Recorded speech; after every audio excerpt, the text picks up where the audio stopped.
Hi, and welcome to the SEO Podcast, Unknown Secrets of Internet Marketing. My name is Chris Burris, one of the owners here at eWeb Results. My name is Matt Bertram, one of the solo office goers here at eWeb Results. We were at eWeb Results. Welcome back to another fun-filled edition of our podcast. This is podcast number 477. I gotta jump into a review. This is part 2 of your personal article. And I couldn't be more proud because there's this review. It's from Ryan Gakula. Is that a? I don't really know. Is this you? Did you leave a review for yourself under a synonym? And it is, of course, 5 stars. Wow, I am mind blown with the strategies for 2020. Thanks for the great content on videos. It levels the playing field, especially when you don't have great pieces of recording equipment for as long as you know that you can give tons of value. It does not have to be Hollywood worthy. It just needs to have a clear message that engages your target audience. Patif to you, Ryan. I like that. That's exactly right. And yeah, I'm proud, man. You wrote this article, getting reviews just for you. Leaving me out of it. You can write the forward. Oh, that's you. You can write the forward. I'll write the forward. So basically what we're talking about, actually, the teaser is we're going to finish talking about 8 elite marketing actions that you can take in 2020. And I think we changed the title, and then that's adjusted a little bit. That's the teaser. If you're in a position, we'd love for you to tweet.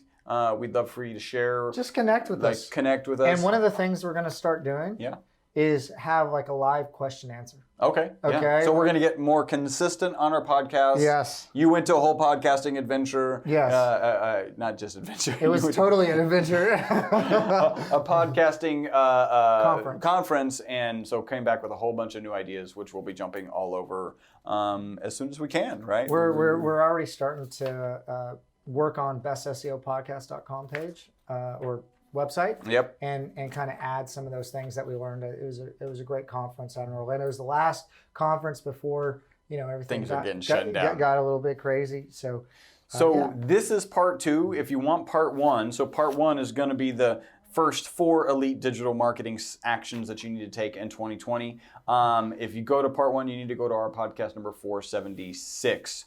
I'm going to skip some of this stuff and let's just jump into the meat. Let's just get going. I mean, we got the review out of the way. Let's get going. Okay, so number 5 is shoppable posts, right?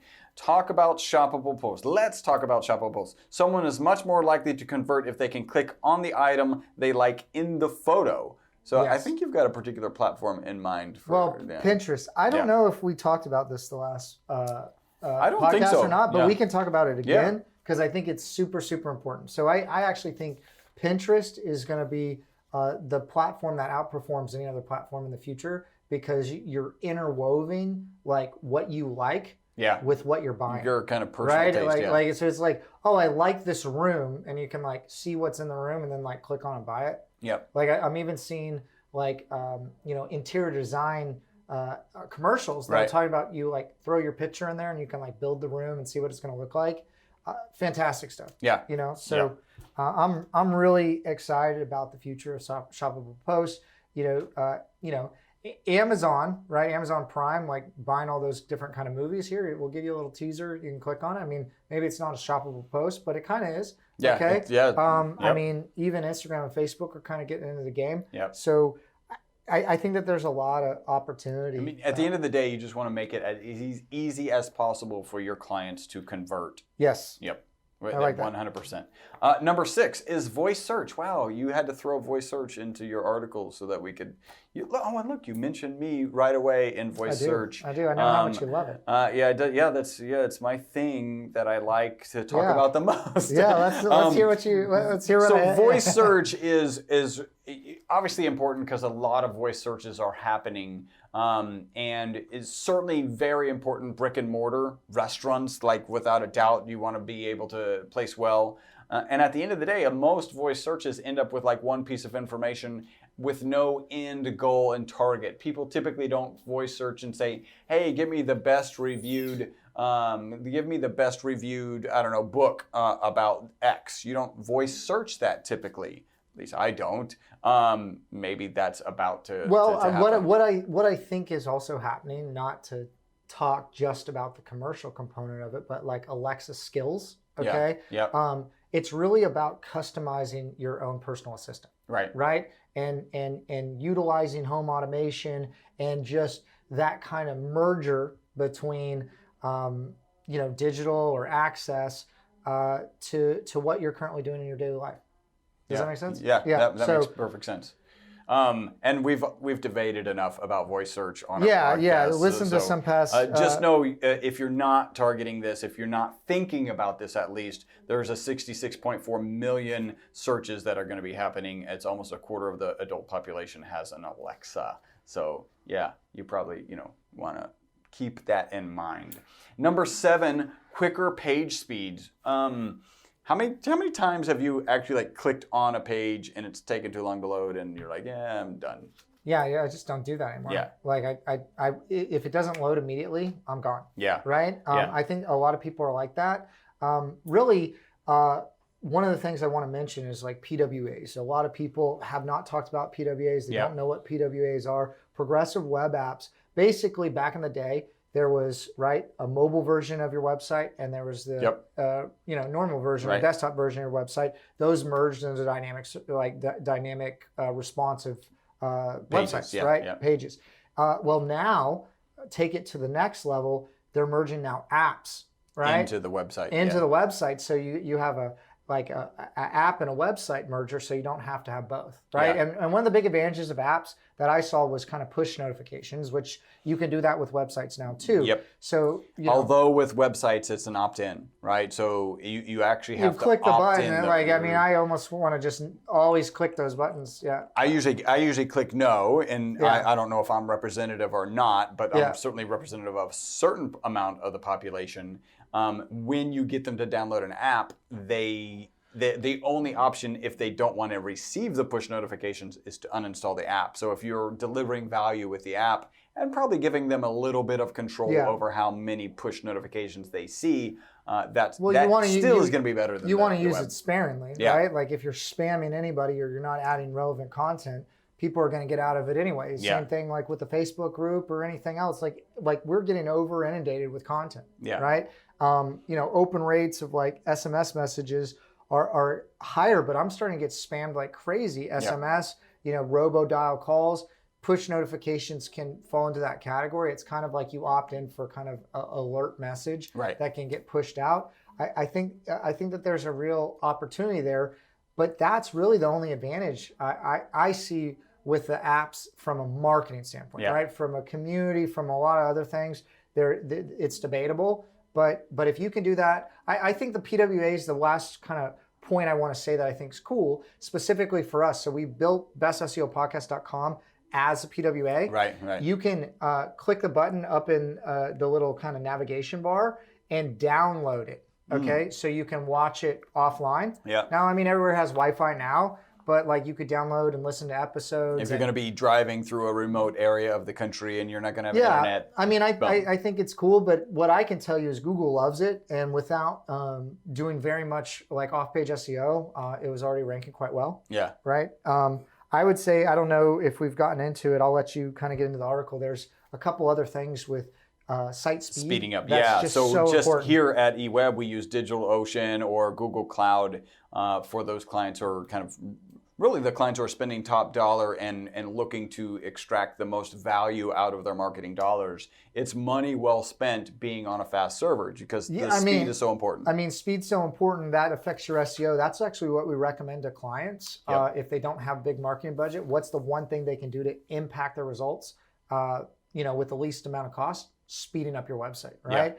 I would also say that another topic that maybe is debatable with you and I is amped pages. Okay. That's why don't debatable. you kind of give everybody your take on amped, and I'll give and I think we actually had interviewed Dan Forrester quite a while ago, and he thought it was a big thorn in his side, and he's actually I think Search Engine Journal. Forrester was Bing. and we never got him on. We never. We were talking about Dana. No, there was but I'm blank. This was like a year and a half ago. Yeah, it was the year before last. It was at the end of the year. And it was the owner, I think, of Search Engine Journal. Yeah. I'm sorry, I forget a lot of crazy things going on right now. Don't remember his name. Anyway, he was talking about how much of a pain in his side that this AMP Pages was for him, and he has a digital publication, and that's where AMP Pages are almost required and are really valuable. They just I've heard a lot of bad things about them. I haven't heard that many good things, and it's probably not that hard to convince me.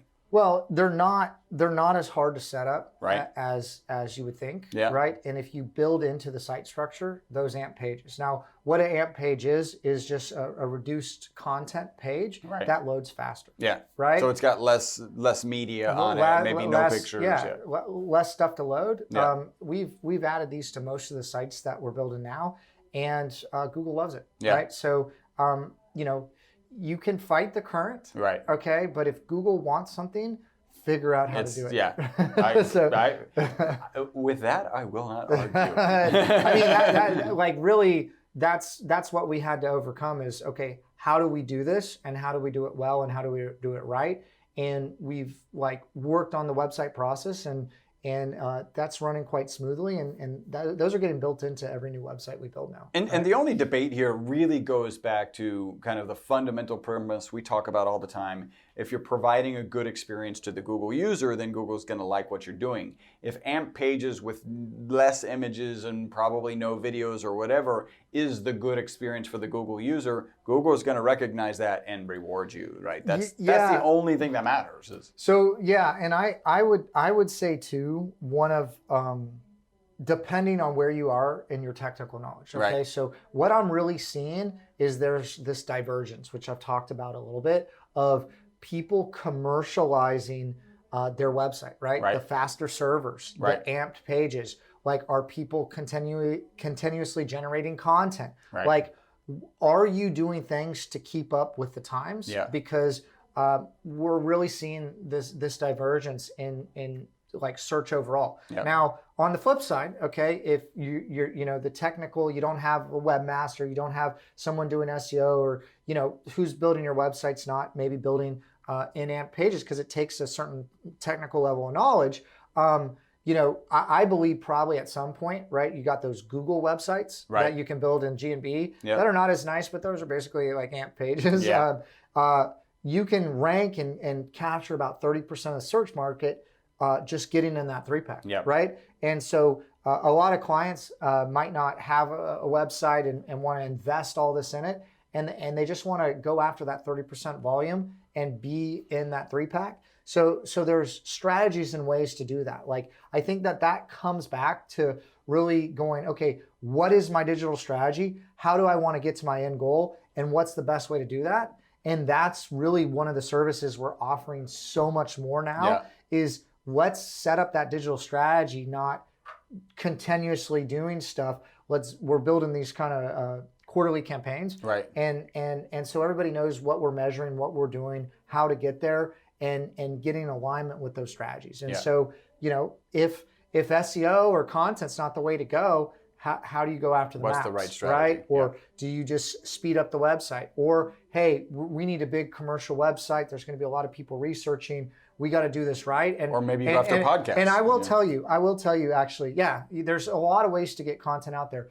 But what I will tell you, an analogy that I'm using, right? So we get a lot of websites coming in that we evaluate through audits if we can do SEO on that website or not. Right. Because people think they're mutually exclusive. No, that's why we're building a lot more websites to build the foundational structure on the front end. Yeah. Okay? Because what's happening is, here's the analogy. Tell me if you like this or not. It's like people are building a really pretty house. Yep. And there's no wiring and there's no plumbing yet in the house.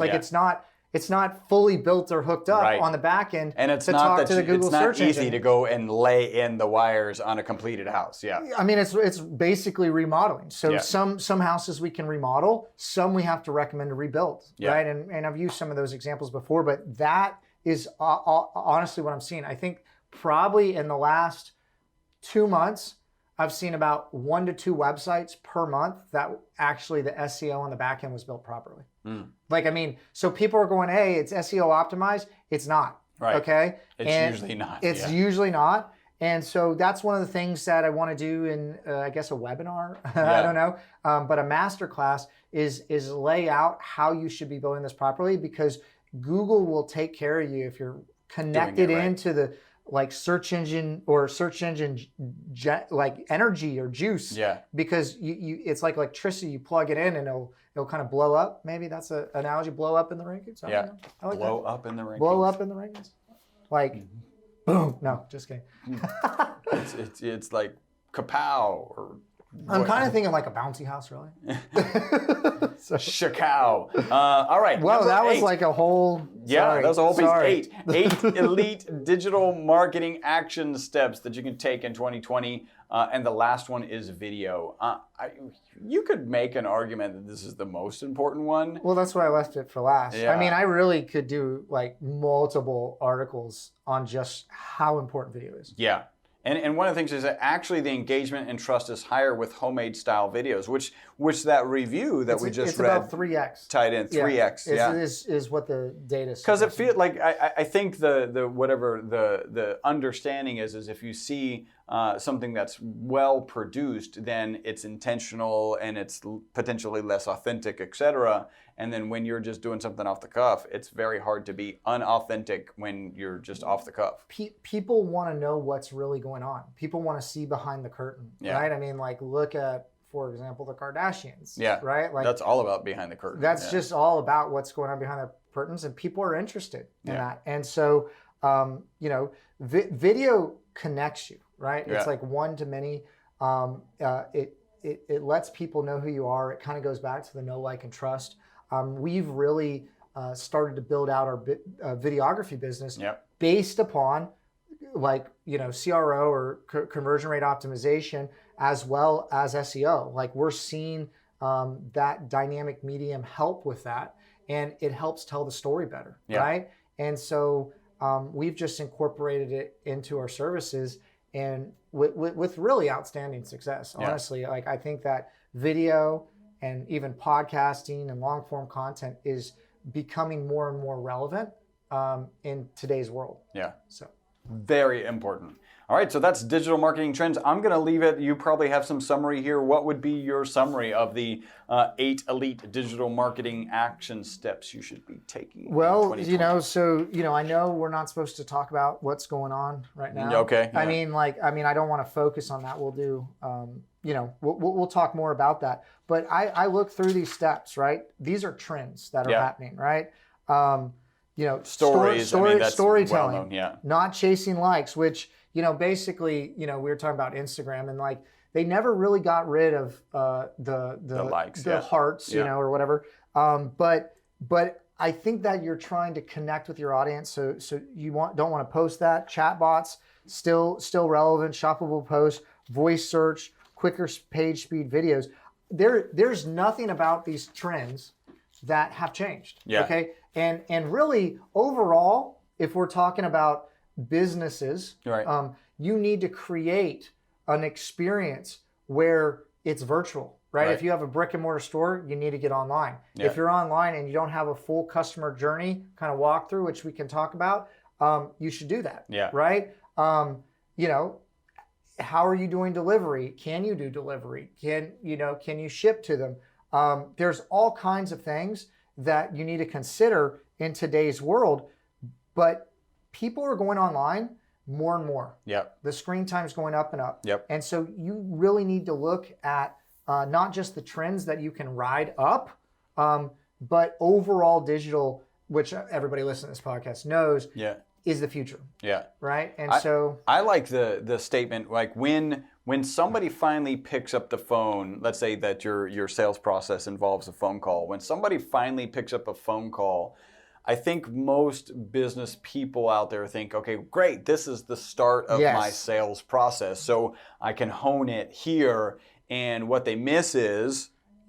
88% of people are through the buying funnel before they pick up the phone. right? So you really just, if you've done it right, you really just are only in a position to screw it up. Like they've gotten 80% of the way through the buying process. I mean, they're basically ready to buy when they call you, or they're vetting you versus a couple other people. Right. All that research, everything that's done is done online. Yeah. Right. And so if or talking to friends or testimonials or all that. But yeah, it's already baked in, right? So just don't screw it up. So if you don't have the stories, pursuing the right social media, if you don't have the chatbot that interacted with them, if you don't have micro influencers doing stuff for you, shoppable posts, voice search, quicker page speeds and videos, then you're at a disadvantage when it comes to guiding people through 80% of the sales process. You said 88%. So yeah, no, it's going to depend on businesses. Yeah, that's like an average. There's a range. But what we're seeing is like that Venn diagram of sales over here and marketing over here.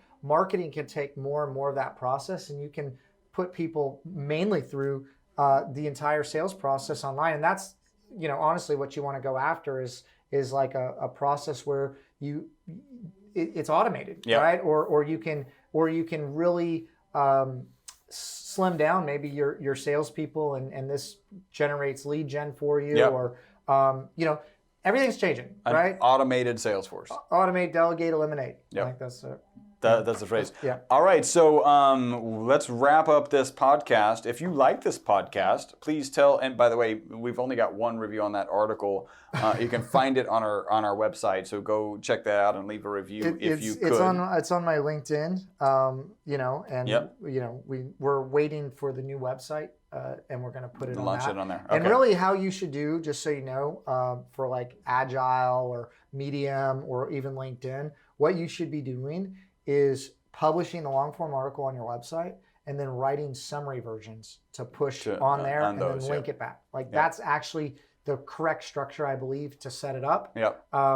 We're just working to get the EWR digital website up, this month, and then we're going to be moving a lot of stuff around. So. Cool. If you like this podcast, please tell 3 friends about the podcast.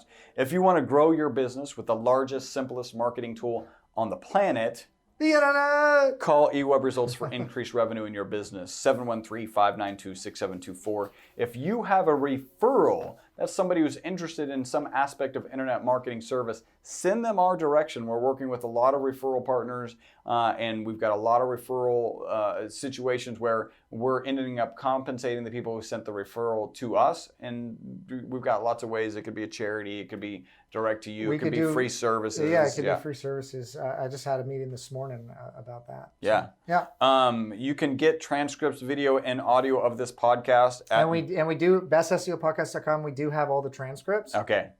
Another thing that I am doing that I learned from the conference, right, was we have the transcripts up. We've SEO'd a lot of the transcripts. Really, we need to be converting those, like this was like a no-brainer, into like a blog format. Yep. Right? So it's short not, articles. Yeah. So it's not you and me back and forth. Yeah, it's more digestible. Yep. And so being able to do that helps improve the readability, helps improve your SEO. So definitely learn something all the time. If you were going to leave Matt a review of his article, that's on LinkedIn. Also, please take the time to leave us a review. You can leave that at ewebresults.com/G+. Forgive the G+ that's been terminated. It's just easy to do, and you will remember it. So please go do that. Until the next podcast, you guys have made us one of the most popular internet marketing podcasts, the most popular SEO podcast. Thank you. Until the next podcast, my name is Chris Burris. My name is Matt Bertram. Bye-bye for now.